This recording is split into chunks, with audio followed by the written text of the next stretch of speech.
Hey everybody, Dr. Miguel Cruz here with our weekly research report. We're going to be talking about cognitive decline and how to prevent that. We're also going to be talking about, on the positive side, how to preserve our memory. And I want to bring about some research that was done regarding aspartame.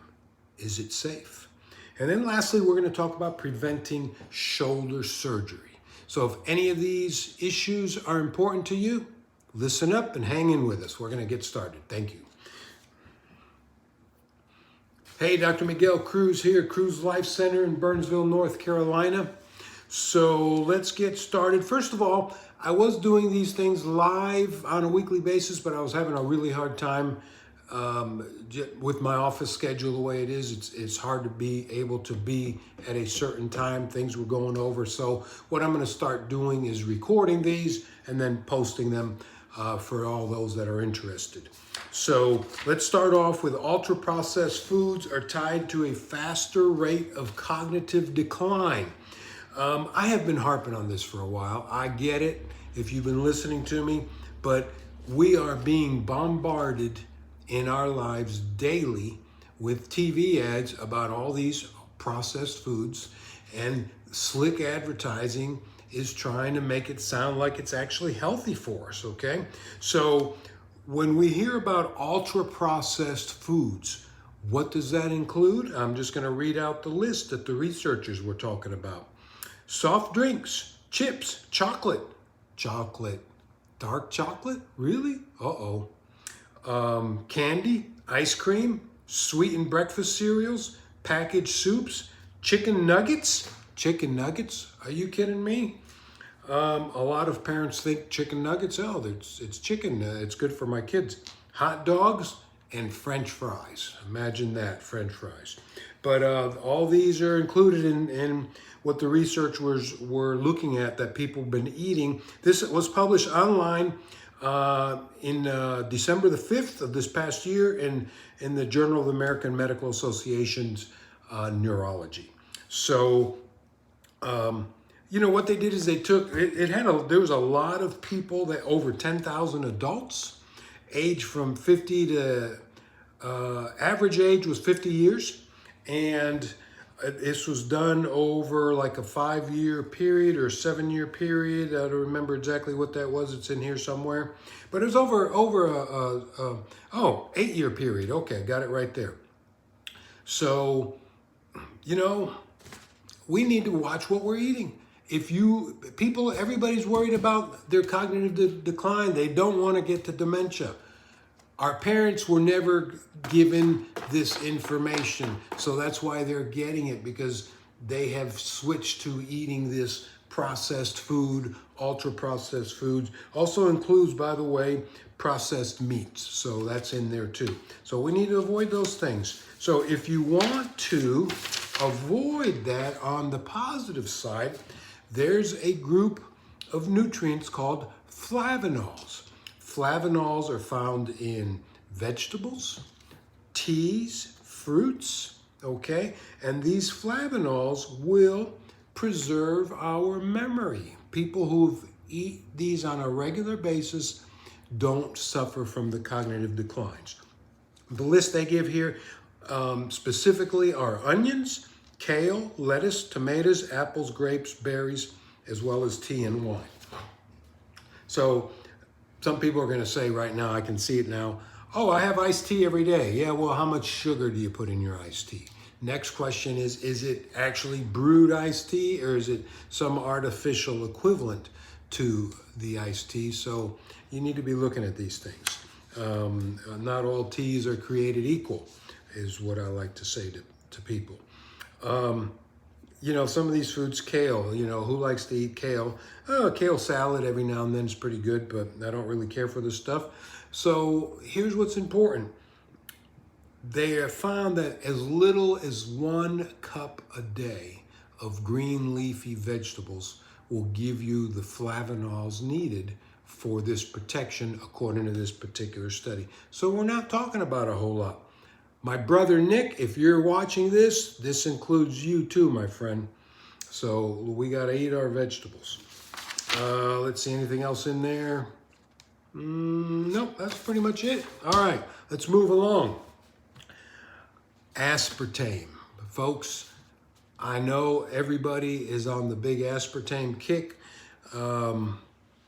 Everybody seems to think that their diet sodas are healthy for them because they're not getting the sugar.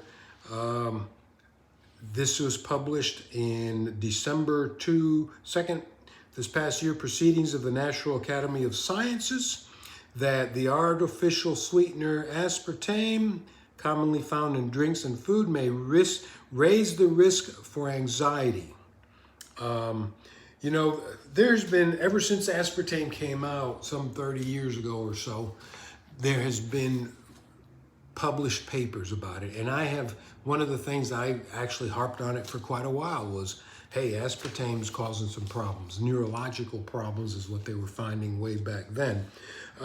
But, you know, you don't hear about it because there's so much money it's all about the money. There's so much money being made on these artificial sweeteners that they're just squashing any debate on that, okay?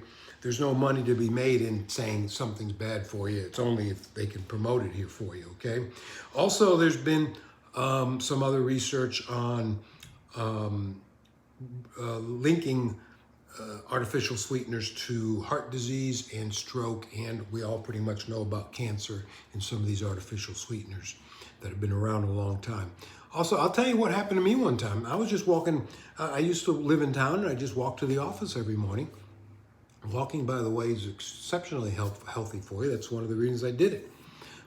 But one of my former patients stopped me as I was walking by, and she said, Dr. Cruz, thank you for that article you put in the paper. I put in a article in our local newspaper regarding aspartame and some of the neurological issues that were coming up at the time. And she said, when I read that, I stopped taking it because I was drinking sodas all day long with aspartame. I was cooking with it. She was just going crazy with it. She was having migraine headaches. And the doctors weren't able to help her. She stopped taking the aspartame and her migraine headaches went away. So who knows how many other people that's being affected that way. So personally, in our home, we use stevia. Stevia in small quantities. So far, I have not been able to read any negative literature and anything negative about it that's bad for you. And it's made from a leaf from a plant. It's very sweet, so it does have a little bit of a taste to it.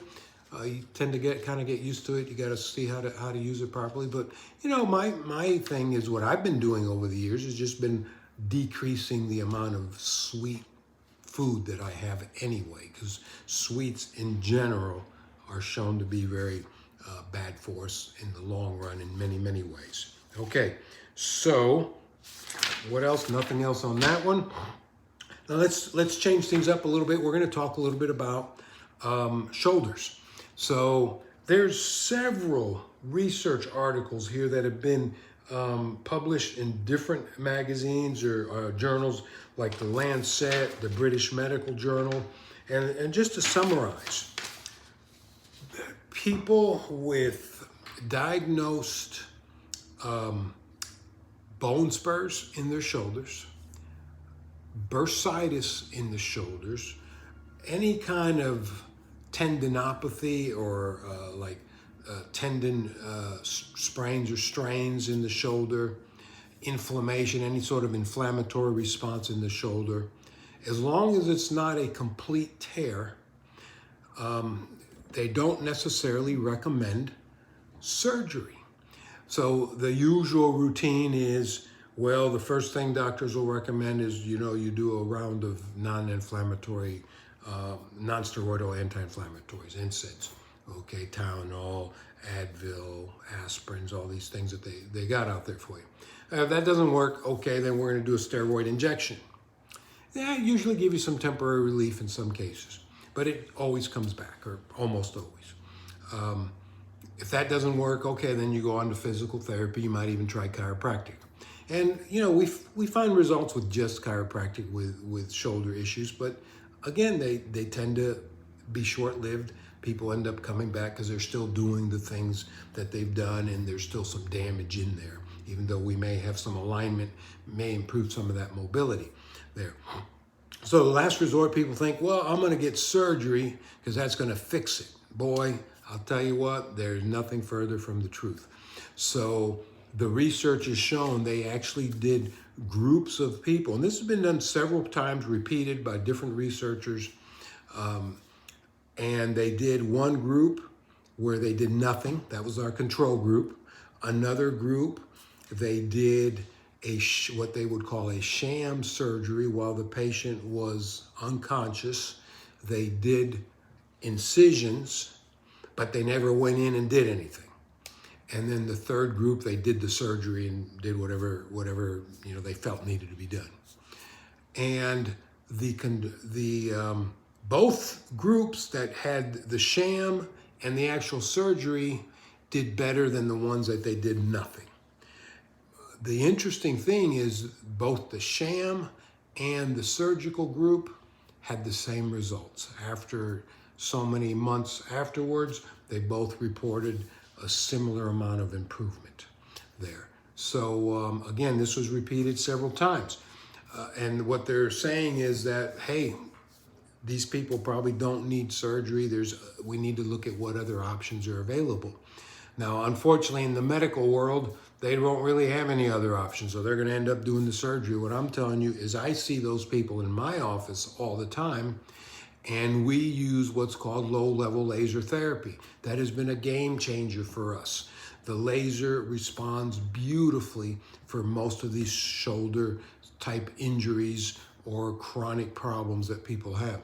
The only time that you actually, without a doubt, need surgery is if you have a complete tear of a muscle, ligament, or a tendon. Then, hey, laser's not going to make that heal back together, and neither is anything else that you're going to try. So in those cases, you're going to probably need to have some surgery done. Oh, the research also pointed out that they recommend trying acupuncture. I have had quite a few people who've found great relief using acupuncture as well. So that's something you might want to give a try as well. So I believe that's it for now. Thank you so much for listening. Hit the like button below. If you like what we got to say, share this with friends and family members. Thank you and God bless.